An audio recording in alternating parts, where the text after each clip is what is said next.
ಎಲ್ರಿಗೂ welcome to Hima Manju vlogs. So ಇವತ್ತು ನಾನೊಂದು ಸಣ್ಣ ವಿಡಿಯೋ ರೆಕಾರ್ಡ್ ಮಾಡೋಣ ಅಂತ ಇದ್ದೀನಿ.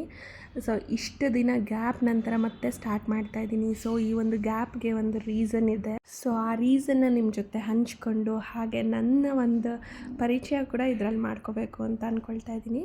ಸೊ ಹಾಗಾಗಿ ಒಂದು ಚಿಕ್ಕ ವಿಡಿಯೋ ಮಾಡ್ಕೊತಾ ಇದ್ದೀನಿ. ಸೊ ದಯವಿಟ್ಟು ಯಾರು ಕೂಡ ಸ್ಕಿಪ್ ಮಾಡದೆ ಈ ವಿಡಿಯೋನ ನೋಡಿ, ಹಾಗೆ ನನ್ನ ಚಾನಲ್ಗೆ ಹೀಗೆ ಸಪೋರ್ಟ್ ಮಾಡಿ ಅಂತ ಕೇಳ್ತಾ ಇದ್ದೀನಿ.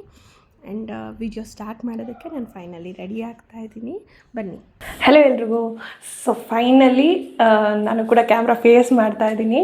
ಅಂದರೆ ಇವತ್ತು ಹೇಮಾ ಮಂಜುನ ಮುಖ ಪರಿಚಯ ಆಗ್ತಾಯಿದೆ. ಸೊ ನಾನೇ ನಿಮ್ಮ ಹೇಮಾ ಮಂಜು ವ್ಲಾಗ್ಸ್ನ ನಡೆಸ್ತಾ ಇರೋದು ನಾನೇ. ಸೊ ಫೈನಲಿ ಯಾಕೆ ಫೇಸ್ ತೋರಿಸ್ಬೇಕು ಅಂತ ಮಾಡಿದೆ ಅಂತ ಫಸ್ಟ್ ಹೇಳ್ತೀನಿ. ನನಗೆ ಫಸ್ಟ್ಲಿ ನನ್ನ ಕಂಟೆಂಟ್ ಏನಿದೆ, ನನ್ನ ಐಡಿಯಾ ಏನಿದೆ, ಇದನ್ನು ಮಾತ್ರ ಶೇರ್ ಮಾಡಬೇಕು ಅನ್ನೋ ಐಡಿಯಾ ನನಗಿದ್ದಿದ್ದು. ಬಟ್ ಮಗುನ ಇಟ್ಕೊಂಡು ಸ್ವಲ್ಪ ಮ್ಯಾನೇಜ್ ಮಾಡೋಕ್ಕೆ ಕಷ್ಟ ಆಗ್ತಿತ್ತು. ಅಂದರೆ ಬ್ಯಾಕ್ಗ್ರೌಂಡ್ ವಾಯ್ಸ್ ಕೊಡೋಕ್ಕಾಗಿರ್ಬೋದು, ವಿಡಿಯೋ ರೆಕಾರ್ಡ್ ಮಾಡ್ಕೊಂಡು ಎಡಿಟ್ ಮಾಡಿಕೊಂಡು ವಾಯ್ಸ್ ಓವರ್ ಕೊಡೋಕ್ಕಾಗಿರ್ಬೋದು, ಇದೆಲ್ಲ ತುಂಬಾ ಕಷ್ಟ ಆಗ್ತಿತ್ತು. ಬಟ್ ಇವೊಂದು ಸಂಹವ್ ಮ್ಯಾನೇಜ್ ಮಾಡ್ತಿದ್ದೆ. ನನಗೆ ಫಸ್ಟ್ಲಿ ಕ್ಯಾಮ್ರಾ ಫೇಸ್ ಮಾಡೋದಕ್ಕೆ ಅಷ್ಟೊಂದು ಇದಾಗಿರಲಿಲ್ಲ, ಕಂಫರ್ಟ್ ಆಗಿರಲಿಲ್ಲ, ಒಂದು ಸ್ವಲ್ಪ ಹೆಸಿಟೇಟ್ ಮಾಡ್ತಿದ್ದೆ. ಹಾಗಾಗಿ ನನಗೆ ಕ್ಯಾಮ್ರಾ ಫೇಸ್ ಮಾಡೋದು ಬೇಡ ಅಂತ ಅಂದ್ಬಿಟ್ಟು ಬ್ಯಾಕ್ಗ್ರೌಂಡಲ್ಲಿ ವಾಯ್ಸ್ ಓವರ್ ಕೊಟ್ಕೊಂಡು ಹೋಗ್ತಿದ್ದೆ. ಬಟ್ ಏನಾಯಿತು ಅಂದರೆ ನಾನು ಸ್ಟಾರ್ಟ್ ಮಾಡಿದ್ದು ಕೆಲವು ತಿಂಗಳ ನಂತರ ನನಗೆ ಸ್ಟಾಪ್ ಮಾಡಬೇಕು ಅಂತ ಅನ್ನಿಸ್ತು. ಡ್ಯೂ ಟು ಸಮ್ ರೀಸನ್, ಏನು ಅಂತ ಹೇಳ್ತೀನಿ. ಸ್ಟಾಪ್ ಮಾಡಬೇಕು ಅಂತ ಅನ್ನಿಸ್ತು. ಸೊ ಸ್ವಲ್ಪ ಬ್ರೇಕ್ ತೊಗೊಂಡೆ. ಅದಾದಮೇಲೆ ಮತ್ತೆ ವೀಡಿಯೋ ಕಂಟಿನ್ಯೂ ಮಾಡ್ತಾಯಿದ್ದೀನಿ. ಬಟ್ ನನ್ನ ವರ್ಕ್ ಜೊತೆಗೆ, ಮಗು ನೋಡ್ಕೊಳ್ಳೋದ್ರ ಜೊತೆಗೆ, ಎಲ್ಲದ್ರ ಜೊತೆಗೆ ಈ ವಿಡಿಯೋ ಎಡಿಟಿಂಗ್ ಆಗಿರ್ಬೋದು, ವಾಯ್ಸ್ ಓವರ್ ಕೊಡೋದಾಗಿರ್ಬೋದು, ಎಲ್ಲನೂ ಬ್ಯಾಲೆನ್ಸ್ ಮಾಡೋಕ್ಕೆ ನನಗೂ ತುಂಬಾ ಕಷ್ಟ ಆಗ್ತಿದೆ ಅಂತ ಅನ್ನಿಸ್ತು. ಸೊ ಹಾಗಾಗಿ ಸರಿ ಕ್ಯಾಮ್ರಾ ಫೇಸ್ ಮಾಡೋಣ, ಡೈರೆಕ್ಟಾಗಿ ನಾನು ವಾಯ್ಸ್ ಕೊಡೋಣ, ಸೊ ದಟ್ ನನಗೂ ಸ್ವಲ್ಪ ಟೈಮ್ ಸೇವ್ ಆಗುತ್ತೆ, ನನ್ನದೇನು ಕಂಟೆಂಟ್ ಇದೆ ಎಲ್ಲನೂ ರೀಚ್ ಮಾಡ್ದಂಗಿರುತ್ತೆ ಅಂತ ಅನ್ನಿಸ್ತು. ಸೊ ಹಾಗಾಗಿ ಫೈನಲಿ ನಾನು ಕೂಡ ಫೇಸ್ ತೋರಿಸ್ಕೊಂಡು ವಿಡಿಯೋ ಮಾಡೋದಕ್ಕೆ ರೆಡಿಯಾಗಿದ್ದೀನಿ. ಅದ್ರ ಜೊತೆಗೆ ನಿಮ್ಮೆಲ್ರಿಗೂ, ಅಂದರೆ ನನ್ನ ಸಬ್ಸ್ಕ್ರೈಬರ್ಸ್ಗೆ ಹಾಗೆ ನನ್ನ ಯೂಟ್ಯೂಬ್ ಫ್ಯಾಮಿಲಿಗೆ ನಾನು ಒಂದು ಗುಡ್ ನ್ಯೂಸ್ನ ಶೇರ್ ಮಾಡ್ಕೋತಾ ಇದ್ದೀನಿ. ಅಂದರೆ ನನಗೆ ಸಂಬಂಧಪಟ್ಟಂಗೆ ನನಗಿದು ಗುಡ್ ನ್ಯೂಸ್. ಹಾಗಾಗಿ ಈ ಗುಡ್ ನ್ಯೂಸ್ನ ನಿಮ್ಮ ಜೊತೆ ಶೇರ್ ಮಾಡಬೇಕು ಅಂತ ಇದ್ದೀನಿ. ಏನು ಅಂತ ಈಗಾಗಲೇ ನಿಮಗೆ ಗೊತ್ತಾಗಿರುತ್ತೆ, ನಾನೇನು ಹೇಳೋದು ಬೇಡ. ಎಸ್, ನಾನು ಮತ್ತೆ ಪ್ರೆಗ್ನೆಂಟ್. ತುಂಬಾ ಖುಷಿ ಆಗ್ತಿದೆ. ನನಗೆ ಮಾತೇ ಇಲ್ಲ ಎಕ್ಸ್ಪ್ರೆಸ್ ಮಾಡೋಕ್ಕೆ. ತಾಯಿ ಆಗೋದು ಅಂದರೆ ಯಾರಿಗೆ ಖುಷಿ ಇರಲ್ಲ, ಎಲ್ರಿಗೂ ತುಂಬಾ ಖುಷಿ ಇರುತ್ತೆ.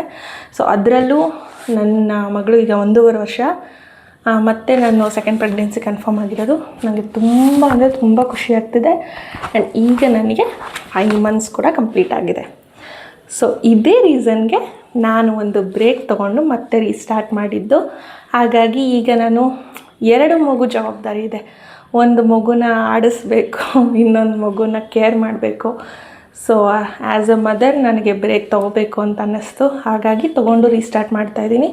ಬಟ್ ಎಷ್ಟೇ ಹೆಣ್ಮಕ್ಳು ಫ್ಯಾಮಿಲಿ, ಆ್ಯಸ್ ಅ ಮದರ್ ಮಕ್ಕಳು ಅಂತೆಲ್ಲ ಏನೇ ನೋಡಿಕೊಂಡ್ರು ನಮಗೂ ಏನೋ ಕೆಲವೊಂದು ಆಸೆ ಇರುತ್ತೆ. ಏನೋ ಮಾಡಬೇಕು, ಏನೋ ಸಾಧನೆ ಮಾಡಬೇಕು, ಏನಾದರೂ ಮಾಡಬೇಕು, ಸುಮ್ಮನೆ ಕೂತ್ಕೋಬಾರ್ದು ಅನ್ನೋ ಮೈಂಡ್ಸೆಟ್ ಇರುತ್ತಲ್ಲ. ಸೊ ಆ ಒಂದು ಮೈಂಡ್ಸೆಟ್ಟಿಂದ ನಾನು ಯೂಟ್ಯೂಬ್ ಸ್ಟಾಪ್ ಮಾಡಬಾರ್ದು, ಮತ್ತೆ ಕಂಟಿನ್ಯೂ ಮಾಡಬೇಕು ಅಂತ ಅನ್ನಿಸ್ತು. ಹಾಗಾಗಿ ಕಂಟಿನ್ಯೂ ಮಾಡ್ತಾಯಿದ್ದೀನಿ. ಸೊ ಈ ಒಂದು ವಿಡಿಯೋ ಮೂಲಕ ನನ್ನ ಮುಖ ಪರಿಚಯ ಆಗಿದೆ, ನನ್ನ ಪರಿಚಯ ಆಗಿದೆ, ಹಾಗೆ ನನ್ನ ಜರ್ನಿ ಇಲ್ಲಿಂದ ಇನ್ನೊಂದು ಥರ ಸ್ಟಾರ್ಟ್ ಆಗುತ್ತೆ ಅಂತ ಹೇಳೋಕ್ಕೆ ಇಷ್ಟಪಡ್ತೀನಿ. ಸೊ ಇಲ್ಲಿಂದ ನನ್ನ ಲೈಫಿನ ಪ್ರತಿಯೊಂದು ಜರ್ನಿ ಕೂಡ ನಾನು ನಿಮ್ಮ ಜೊತೆಗೆ ಶೇರ್ ಮಾಡ್ಕೊಳ್ಳೋಕೆ ಇಷ್ಟಪಡ್ತೀನಿ. ಸೊ ಫಸ್ಟ್ ನನ್ನ ಪ್ರೆಗ್ನೆನ್ಸಿ ಬಗ್ಗೆ ಹೇಳೋಕ್ಕೆ ಇಷ್ಟಪಡ್ತೀನಿ. ಇದು ನನ್ನ ಫೈಲ್, ನನ್ನ ಪ್ರೆಗ್ನೆನ್ಸಿ ಫೈಲ್ ಆಗಿರುತ್ತೆ ಇದು. ಸೊ ಕಂಪ್ಲೀಟ್ಲಿ ನಾನು ಫಸ್ಟ್ ಪ್ರೆಗ್ನೆನ್ಸಿ ತೋರಿಸಿದ್ದ ಡಾಕ್ಟರ್ನೇ ಇವಾಗಲೂ ಕನ್ಸಲ್ಟ್ ಮಾಡ್ತಾ ಇರೋದು. ಸೊ ನಾನು ಯಾವುದೇ ಥರ ಆಪ್ಷನ್ ಇಟ್ಕೋಬಾರ್ದು ಅಂತ ಅಂದ್ಕೊಂಡೆ. ಸೊ ಯಾವುದೇ ಚಾನ್ಸಸ್ ತೊಗೊಳಕ್ಕೆ ನನಗೂ ಇಷ್ಟ ಇರಲಿಲ್ಲ. ಹಾಗಾಗಿ ಫಸ್ಟ್ ಯಾರನ್ನ ಕನ್ಸಲ್ಟ್ ಮಾಡಿದ್ದೆ ಅದೇ ಡಾಕ್ಟರ್ನ ಕನ್ಸಲ್ಟ್ ಮಾಡಿದ್ದೆ. ಆ್ಯಂಡ್ ಈ ಪ್ರೆಗ್ನೆನ್ಸಿ ನಿಜವಾಗ್ಲೂ ಅನ್ಎಕ್ಸ್ಪೆಕ್ಟೆಡ್ ಆ್ಯಂಡ್ ತುಂಬಾ ಖುಷಿ ಕೊಡ್ತು ನನಗಂತೂ. ನಾವು ಎಕ್ಸ್ಪೆಕ್ಟ್ ಮಾಡಿರಲಿಲ್ಲ. ನನ್ನ ಪ್ರೆಗ್ನೆನ್ಸಿಗೆ ನಿಮ್ಮ ಎಲ್ಲರ ವಿಶಸ್ ಹಾಗೆ ನಿಮ್ಮೆಲ್ಲರ ಬ್ಲೆಸ್ಸಿಂಗ್ಸ್ ನನ್ನ ಮೇಲೆ ಇರಲಿ. ಹಾಗೆ ನನ್ನ ಒಂದು ಜರ್ನಿಗೆ ನಿಮ್ಮ ಸಪೋರ್ಟ್ ಯಾವಾಗಲೂ ಇರಬೇಕು ಅಂತ ಕೇಳ್ಕೊಳ್ತೀನಿ. ಸೊ ಈ ವಿಷಯ ನಾನು ನಿಮ್ಮ ಜೊತೆ ಹಂಚ್ಕೊಳ್ಳೋದು ಎಷ್ಟು ಸರಿ ಎಷ್ಟು ತಪ್ಪು ನನಗೆ ಗೊತ್ತಿಲ್ಲ, ಆದರೆ ನನ್ನ ಒಂದು ಲೈಫ್ ಜರ್ನಿಗೆ ನೀವೆಲ್ಲ ಸಪೋರ್ಟಾಗಿರ್ತೀರಾ ಅಂತ ಎಕ್ಸ್ಪೆಕ್ಟ್ ಮಾಡ್ತಾ ನಾನು ಈ ವಿಷಯನ ನಿಮ್ಮ ಹತ್ರ ಹಂಚ್ಕೊಂಡಿದ್ದೀನಿ. ದಯವಿಟ್ಟು ನನ್ನ ಹೀಗೆ ಸಪೋರ್ಟ್ ಮಾಡಿ, ನನ್ನ ಚಾನಲ್ನ ಸಬ್ಸ್ಕ್ರೈಬ್ ಮಾಡ್ಕೊಳ್ಳಿ. ಹಾಗೆ ನನ್ನ ವೀಡಿಯೋಸ್ ಇಷ್ಟ ಆದರೆ ದಯವಿಟ್ಟು ಶೇರ್ ಮಾಡಿ. ನಿಮಗೆ ಯಾವುದಾದ್ರೂ ಕಂಟೆಂಟ್ ಬೇಕು ಅಂತಂದರೆ ಹೇಳಿ. ಸೊ ಇಷ್ಟನ್ನು ಹೇಳ್ತಾ ಈ ವಿಡಿಯೋನ ಇಲ್ಲಿಗೆ ಎಂಡ್ ಮಾಡ್ತಿದ್ದೀನಿ. ಸೊ ನೆಕ್ಸ್ಟ್ ನಾಳೆಯಿಂದ ಹೊಸ ವೀಡಿಯೋಸ್ ಮೂಲಕ ನಿಮ್ಮ ಮುಂದೆ ಬರ್ತೀನಿ. ಟಿಲ್ ದೆನ್ ಬಾಯ್.